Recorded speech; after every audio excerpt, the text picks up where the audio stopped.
this was wrote to City Council here. My answer, their answer, form of rhetorical. I'll give you the response. Your email was referred to me for a response primarily with respect to your comments regarding the Moncton Farmers Market. There is no doubt that the return of vendors is not at the pre-COVID-19 levels. However, we're moving in the right direction, and as you know, has phased in the reopening last June to ensure we respect public health requirements. Return to orange and red levels in January, while a setback saw the market remain open, and despite some vendors and many patrons opting to stay home, we respected their right to do so. That part's a little twisted. To provide some financial relief to the vendors, several ad hoc rental rate reductions have been offered, and more recently, City Council approved the reduction of vendor rates that were under the red and orange phases to recognize fewer visits to the market. I don't like rhetorical letters, but I'm reading it anyway. It'll come here just a minute. There. Sorry about the delay on that.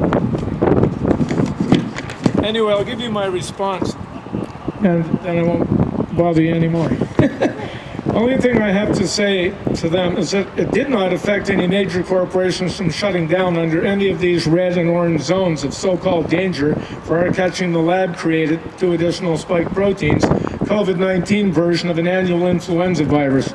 Far too many doctors, virologists, epidemiologists, immunologists, and honest researchers who disagree with this entire murder of the world's economy and attempting to have everyone on the planet, children as well, ludicrous, take the Bill Gates pharmaceutical-initiated vaccine, when any biologist, virologist worth their salt will tell you there is no such thing as a vaccine against flu influenza due to its annual PCR mutation and the weakening of everyone's immune systems due to the constant amounts of aluminum and other harmful chemicals contained in most vaccines. With the use of unnecessary antibiotics, poor diets, Monsanto bear pesticides and herbicides on our food chain, fast food and chemically manufactured labs, pharmaceutical drugs for everything from a fart to asthma, poisons in our rivers and oceans, constant air pollution, drinking water unfit to drink in most city and municipalities, along with more poison from vaccines in the mix, and it's a small wonder our people have developed health issues. That's right. If the former real health issues were to be addressed as opposed to some untested, unsafe Pfizer vaccine, there would be no need for barely any vaccines to ever be administered. But big pharma money, influence, and their insatiable need for greed needs an unhealthy society to exist.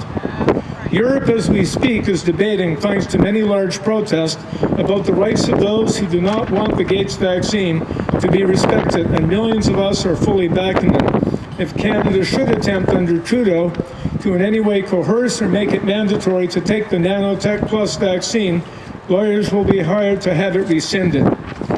I already have one on what they call the man for, so I've taken it very serious. I'll leave you with some statistics for the cure being far worse than the disease, which includes the following articles.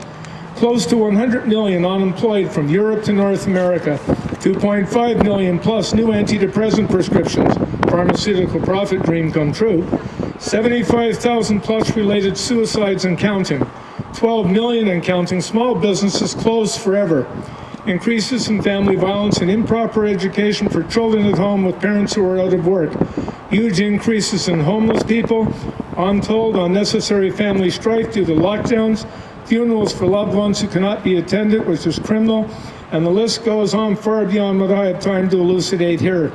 It was nice of the banks to offer loans, more debt than they can afford, to small businesses, but you weren't told about the chattel or equity requirements they would have to produce in order to secure these debt loans.